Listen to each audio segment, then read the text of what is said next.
Ah yes, the wild, wild west of US housing markets. This is a city that's historically boom or bust, a place where you can make a lot of money in real estate but also lose a lot of money in real estate. Make no mistake, there's a cowboy culture across this housing market with lots and lots of growth, lots and lots of people moving in and snatching up real estate, lots and lots of speculators and investors piling into this market, pushing prices and demand up even further, resulting in a 50% increase in home values across the city in just the last 2 years. However, there's just one problem. In this wild, wild west housing market, all of the people moving in, all of the speculators, they have a tendency to then all leave at once, creating a big crash, just like what happened 10 to 15 years ago when values across the city went down by a catastrophic 50%. And I believe we could be in for another big crash going forward. Where am I talking about? That would be Phoenix, Arizona. If you're a home buyer or real estate investor in Phoenix right now, you need to be using data to assist in your search, because make no mistake, Phoenix is a boom or bust housing market. When things are good, they tend to be very, very good and prices go way up,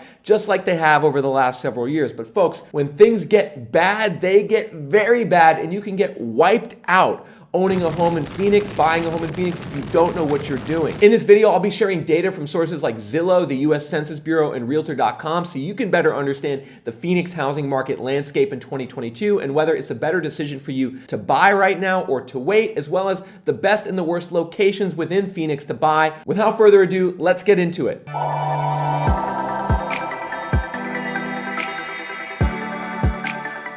The first place we need to get started in terms of analyzing the Phoenix housing market is giving you all a bit of a history lesson on how home prices and values have trended over the last 3 decades. And you can see that evidenced on this graph, which is tracking the typical home value in Phoenix according to Zillow since 1996.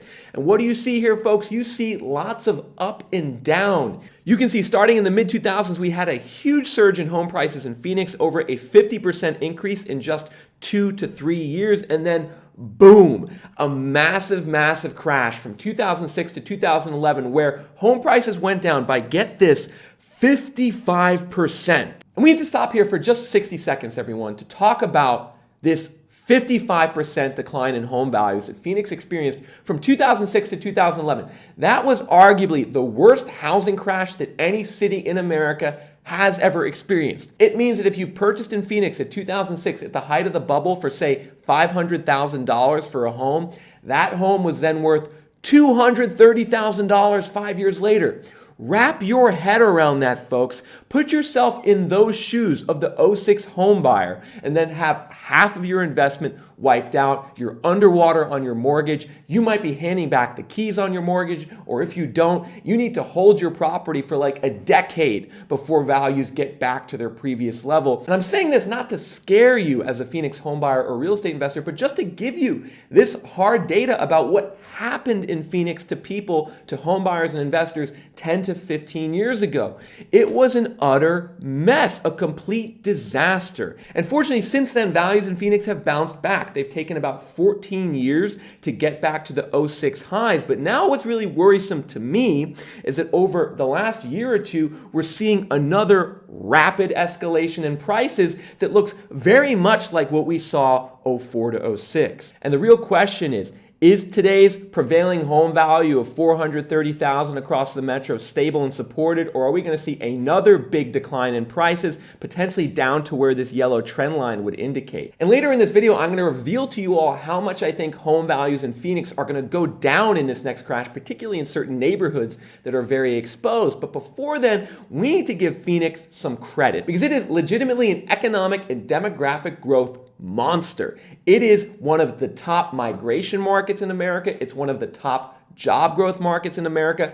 Its economy is much more well diversified today than it was 15 years ago. There's a lot more professional jobs. There's a lot more tech jobs. There's a lot more skilled jobs, which is going to create a better fundamental economic base to withstand the next housing crash in Phoenix. Additionally, Phoenix is the #1 migration metro in America. According to the US Census Bureau, In 2020, 90,000 people net moved to the Phoenix metro area, the most of any city metro in America. So Phoenix legitimately is adding lots of people, adding lots of jobs. And that's one of the reasons why we're seeing home prices go up by 50% in just the last 2 years, is because there's lots of legitimate economic growth, especially with people coming in from California and Washington. Data from Redfin shows that 30% of external home searches in Phoenix come from Los Angeles, while 16% come from Seattle and 7% come from the Bay Area. If you guys are enjoying the data in this video and you want to see more of it going forward, particularly your market covered in the next deep dive, make sure to hit the like button and leave a comment below. So nearly half of all the inbound home buyers in Phoenix are coming from LA, San Francisco, and Seattle, places where people have lots and lots of money. And those people who often work in tech and now work remote bring their money into Phoenix, which they find affordable, and they then bid up the home prices in Phoenix. So this is a very legitimate thing that's going on across the Phoenix housing market, which explains a lot of the home price growth and makes a lot of the growth more legitimate today in 2022 than it was in the mid-2000s. That influx of demand from the West Coast and all the new jobs being created in Phoenix is pushing down inventory. Currently in the Phoenix metro, there's only 5,500 homes on the market across Maricopa and Piedmont County. 5,500 homes. You can see that's about 70% below the inventory count just 3 years ago. In late 2018, there were 17,000 homes on the market across Phoenix. Now there's only 5,000 homes. And that means a big struggle for you as a home buyer trying to buy in the Phoenix market right now. Legitimately, there is very little on the market. But here's the thing, everyone. Phoenix's housing market, as well as its low inventory levels, have a dirty little secret. Not all is what it seems in terms of the Phoenix housing market. People like to say that the low inventory levels and the prices, which have gone up by 50% in 2 years, are simply a result of all the organic growth, people from California and Washington and all the jobs being created. But folks, that's not really the case. There's another thing going on in the background of the Phoenix housing market, a dirty little thing going on in the background that's having an even bigger impact on why prices are high, inventory is low, and why I actually think there's going to be another big housing crash in Phoenix, and that has to do with investors. Phoenix has one of the highest shares of investor home buying demand in America, and this is one of the things that makes it a Wild West housing market. Investors buy anywhere between 30 to 40% of all the homes purchased in Phoenix. Just let that sink in for a second, folks. 30 to 40% of all the homes being purchased are by someone who doesn't live in the home. People who aren't end users. People who are speculating on the Phoenix housing market and trying to make money off it. They comprise 30 to 40% of the demand for homes. This investor demand tends to be very stimulative to the housing market in expansion and causes prices to go up further. You can see here that in the mid-2000s, during the peak of the last bubble, the number of investor purchases in Phoenix surged during that bubble, but then collapsed during the crash, and was one of the reasons why the crash was so bad. All the investors that were there in the run-up of the bubble left the market during the crash, leaving a big hole in demand. Fast forward today, what are we seeing? Another massive spike in investor purchases in Phoenix, and in fact, on a relative basis, an even bigger spike. According to Redfin, 32% of all the homes in the third quarter of 2021 in Phoenix were purchased by an investor. That's by far the highest share that Phoenix has ever seen over the last 20 years. These investors are primarily focusing on the following zip codes in terms of where they are buying. These are the zip codes, according to Redfin, that have the highest share of investor demand. We're talking 40% or more of all the homes in these zip codes are being purchased by investors. You can see one of the biggest pockets is in Southwest Phoenix. Cities like Estrella, Tolleson, Laveen, Avondale have some very large shares of investor demand where they're purchasing over 40% of the homes. And not so coincidentally, we can see that the appreciation in these markets over the last 5 years is insane. 150% appreciation in 5 years. Prices going from 130 to 340,000. Prices going from 180 to 415,000. No doubt that's being aided by the stimulative investor demand during the bubble. But what's going to happen during the crash when the investors leave? I think some of these zip zip codes could be very exposed to downturns in prices. Additionally, if we head up north, we can see in Glendale, there's some pockets of zip codes with high investor demand, as there is in El Mirage. Don't be surprised if in 2022 there's a big drop-off in investor demand in Phoenix in this higher interest rate environment. One mistake people make is they think investors aren't exposed to interest rates and mortgage rates because they buy in cash, but the reality is the people who give the investors money to buy in cash care a lot about interest rates. It's typically banks giving warehouse lines to investors, and when rates go up, that makes banks more hesitant to expand those warehouse lines. So don't be surprised if investor demand starts to go down significantly in 2022 in Phoenix, hurting the market overall and hurting those zip codes specifically. Moreover, I think Phoenix is also going to get hit with a deluge of new home building and inventory in 2022.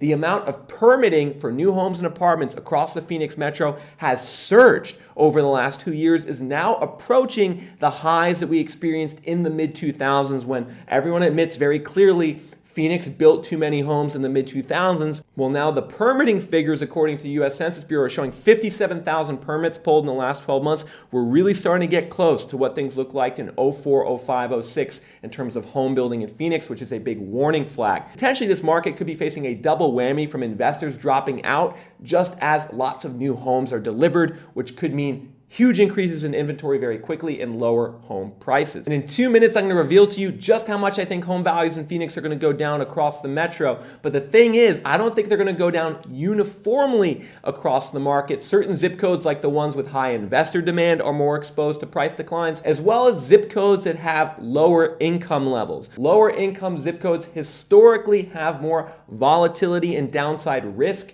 during a housing crash. Places that are kind of on the gentrification path that people tell you, oh, this area is going to be great in 10 years. That type of location does not do well during a housing crash. And right now, I'm going to show you the zip codes that have the most risk as far as that goes. On this map, we're taking a look across the Phoenix metro area by zip code, and we're looking at the levels of poverty in each zip code. And generally speaking, the higher the level of poverty, the higher the percentage of households below the poverty line, the more exposed that type of location is to an economic and housing downturn. Unfortunately, when jobs are lost, they're typically in higher poverty areas first as well. A lot of the people who have mortgages and are paying rent in these locations might already be stretched very thin in their ability to afford those payments. So that creates more downside risk in a lot of areas in central Phoenix. You see these areas in orange: 85034, poverty rate of 35%.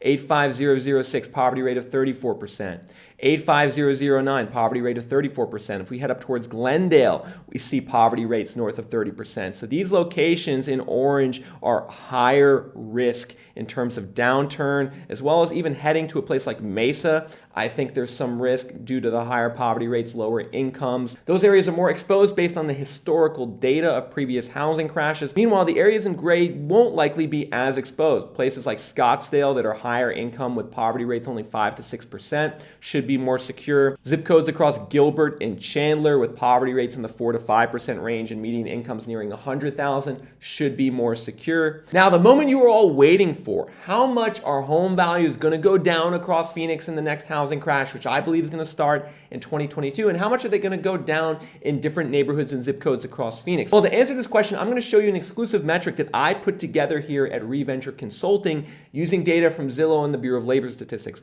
I put together a statistic called cost to earnings ratio, and this stat tends to be predictive. It tends to show when there's a housing bubble and when there might be a housing crash. Let's look at it right now. We're looking at cost to earnings ratio in Phoenix over the last 15 years, and this is simply taking the cost of owning a home in terms of mortgage payments and property taxes and dividing it by local wages. And right now you can see in late 2021 that cost to earnings ratio is up to 44%.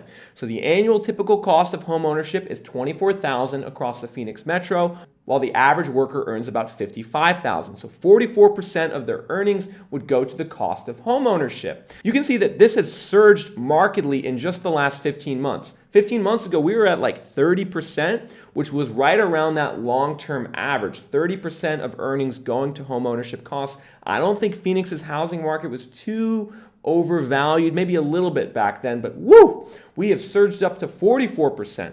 Now, that's very high and means prices are going to go down, in my opinion, but the good news is we are in much better shape than we were in 06, 07 at the peak of the last bubble when the cost to earnings ratio was 59%. So back then, 59% of local earnings were going to the cost of home ownership, which is why we had such a big crash. Look at this crash. The cost of earnings went all the way down to 19% because home prices went down by so much. Now we're at another elevated level, but not nearly as bad as we were in 07. And so no, I don't think we're going to see another 55% decline in Phoenix home values. You can see that the market is much more fundamentally supported today than it was back then. However, the market in 2022 is still insanely overvalued, and I think we're going to see potentially 25% value declines across the Phoenix metro area over the next 3 to 4 years. 25% decline, that's half the level it was in the last crash, but still is a pretty big decline and would basically erase most of the gains earned over the last year. I believe that this decline will likely hit higher poverty zip codes, lower income zip codes more, as well as areas with higher investor demand.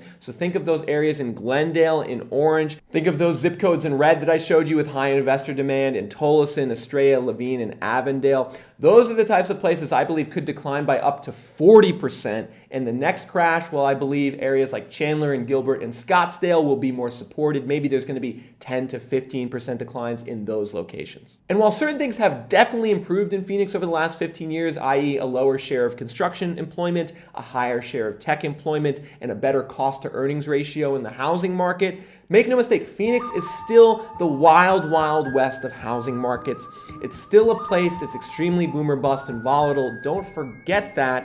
And I believe we're going to see that bust play out pretty soon. 25% across the metro area over the next couple years. All right, everyone, if you guys enjoyed this video and you want to see more of this content going forward, particularly if you want me to cover your city in my next market deep dive, I covered Dallas last week. Make sure to check out that video on Dallas. Now I covered Phoenix. What's the next city I should cover? Make sure to like this video and then leave a comment below. Let me know what you think of the next city I should cover. Also, let me know what you think of the Phoenix housing market. If you're a local in Phoenix, leave a comment below. Let me know what you're seeing. Do you agree? Do you disagree with the things in the data I presented in this video? When you guys comment, it makes me better at creating this content, makes me better at creating these videos, so comment below. If you're interested in exploring more of the data that I looked at in this video that came from 4 principal sources. The first was Zillow, which has home value data across zip codes and metro areas that you can download for yourself into Excel. Realtor.com has data on inventory levels that you can also download in Excel. The Bureau of Labor Statistics has information on jobs and wages. I'll have a link to that in the description, as well as the U.S. Census Bureau, which has great data on permitting and poverty rates. I would also like to thank Randy Locke, a realtor based out of Phoenix and Dallas, actually, for help in this video. He gave me some of his insights on the Phoenix housing market, so I'd like to thank him for that. And until next time, folks, this is Nick from Reventure Consulting signing off.